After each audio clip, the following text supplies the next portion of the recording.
Nestled on the edge of a dense, foreboding forest, the Crescent Hill Hotel had long been the subject of local legends.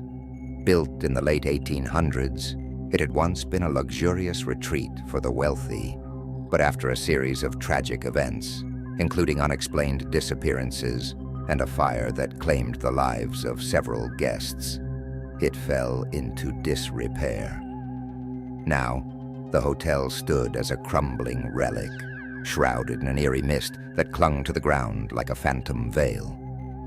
When Sarah and her friends decided to spend a weekend at Crescent Hill, they were drawn by the thrill of the unknown. Ignoring the whispers of caution from the townsfolk, they arrived with laughter and excitement, oblivious to the shadows that seemed to watch them from the windows. The lobby was dark and musty, with antique furnishings draped in dust. An unsettling silence filled the air, broken only by the occasional creak of the old wooden floorboards. Sarah felt a chill run down her spine as she glanced around, her eyes catching the flickering light of a chandelier overhead, casting strange, dancing shadows on the walls.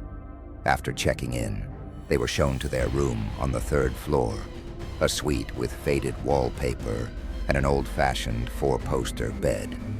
The atmosphere was thick with a sense of unease, but they brushed it off, attributing it to the hotel's age.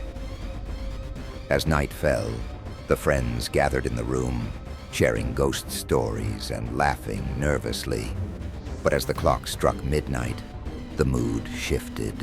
An unnatural stillness enveloped the hotel, and the air grew heavy with tension. Suddenly, a soft whisper echoed through the hallway, barely audible, but chilling enough to send shivers down their spines. They exchanged nervous glances, trying to convince themselves it was just the wind. But the whispers grew louder, weaving through the walls like a sinister melody. "Leave, leave, leave." Sarah, driven by curiosity and a hint of bravado, decided to investigate. She tiptoed into the dimly lit hallway, her heart racing. The whispers seemed to beckon her, leading her down the corridor. Each step felt like an invitation to a dark secret hidden within the hotel's walls. As she walked, shadows flickered at the edge of her vision. She turned, but there was nothing there, only the echo of her own breathing and the faint whispers that grew louder, urging her onward. She reached the end of the hallway, where a door stood slightly ajar. A sense of dread washed over her, yet she couldn't resist the pull. Pushing the door open, she stepped into a room frozen in time. Dusty furniture and a grand mirror reflected her wide-eyed terror. But it was the sight of a figure in the mirror that sent her heart into her throat. A woman in a tattered white dress stood behind her, her eyes hollow and filled with despair. "Help me," the figure whispered, her voice a haunting echo that sent chills down Sarah's spine. Panicking, Sarah turned to flee, but the door slammed shut behind her. The room grew cold, and shadows twisted and contorted around her, reaching out with skeletal fingers. Desperate, she banged on the door, her pleas drowned out by the rising cacophony of whispers. Back in the suite, her friends noticed her absence and decided to search for her. As they ventured down the hallway, they too heard the whispers. "Leave, leave, leave."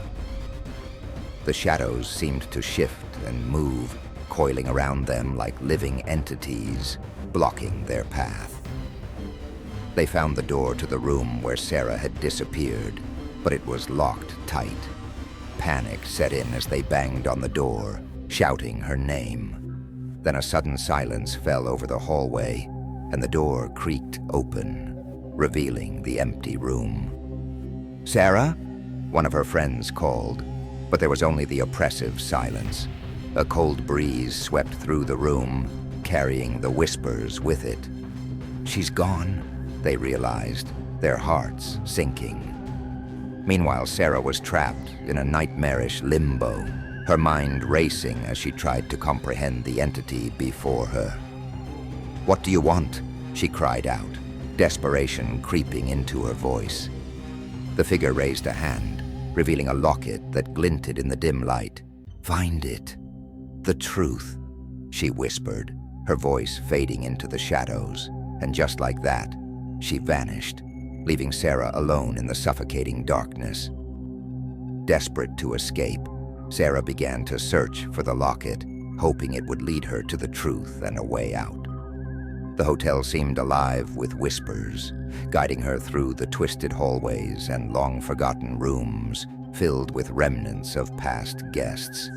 Each room told a story of love, loss, and lingering spirits trapped by their unfinished business. Finally, she stumbled upon a dusty attic filled with old trunks and forgotten treasures. In one of the trunks, she found an ornate locket, its surface engraved with intricate patterns. As she opened it, she gasped at the sight. A photograph of the woman in the mirror, smiling with a man who looked strangely familiar. Finally, she stumbled upon a dusty attic filled with old trunks and forgotten treasures. In one of the trunks, she found an ornate locket, its surface engraved with intricate patterns. As she opened it, she gasped at the sight. A photograph of the woman in the mirror, smiling with a man who looked strangely familiar. Suddenly, the shadows around her surged forward, swirling with anger. "You cannot leave!" they cried, their voices a chorus of anguish. But as Sarah held the locket tight, she felt a surge of strength. "I will help you!" she shouted, her voice echoing against the walls. With newfound resolve, she retraced her steps back to the room. The whispers grew louder, drowning out her fear. She stood before the mirror, clutching the locket, and called out, "I know your pain. I will free you." The shadows writhed, and the figure reappeared in the mirror, her eyes filled with a glimmer of hope.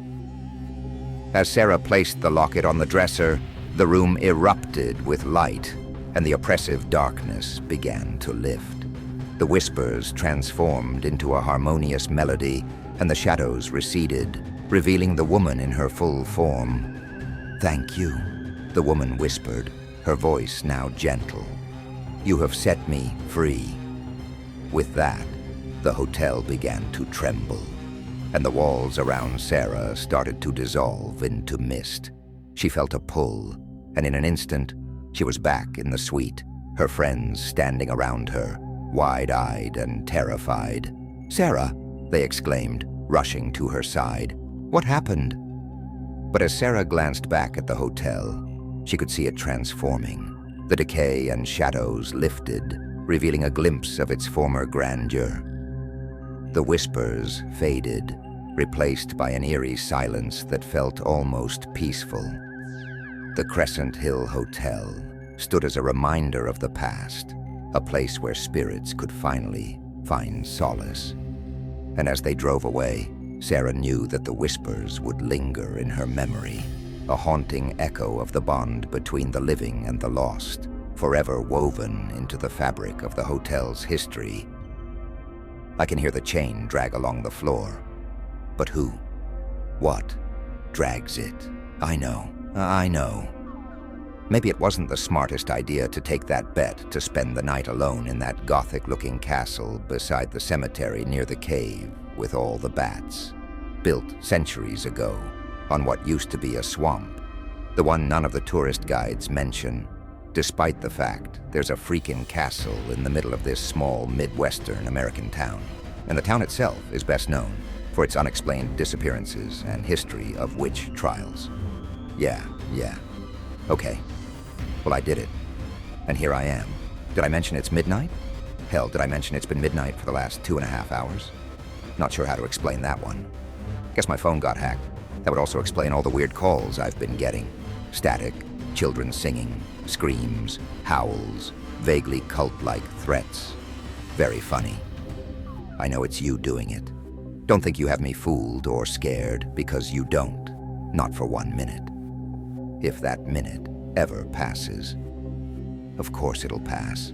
Time can't just stand still. It's probably like 2:30 a.m. by now. Soon the sun will come up, and everything will be fine. Not that it's not fine now. It's totally fine. I did not shit myself, or yell as loudly as I could into the darkness. I did not pray.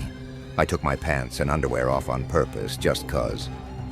Although how the hell am I going to get home without underwear? I lost it, I mean. Took it off for no good reason, then misplaced it. Otherwise, I would just put it on. Who hasn't taken their underwear off in a castle? I bet that's what you're counting on, to have a laugh at my expense. Oh, look, there he is, bottomless. Ha ha ha. It really is pretty easy to lose things in here. It's a big castle. Like, very big. I don't think I've seen the same room twice. It's a lot bigger than it seemed from the outside. The cemetery looks different when you look out on it from inside the castle, too. Older, more headstones. But you know what? I saw you out there, coming up, out of a grave. Totally cliché. I know you're filming, waiting for me to run out in terror. Like I said, you haven't fooled me. This is me, walking with zero cares. Oh, fuck. What the fuck is that? It's a body, cut in fucking half. Holy shit, that's good effects work. Kudos. It moves too. Talks. Or mumbles, anyway. You overdid it on the blood, though, eh? There's that chain dragging again. What did you do? Put a speaker on a Roomba and set it loose in the castle? I'll prove it. Just let me... Oh, my. You win. Okay, you fucking win. I'm scared. Honestly. Put that down. I shit myself. Please. Oh my fucking God, you're cut. He heard her enter the room. Good morning, honey. Happy anniversary. No response, just some laborious grunts.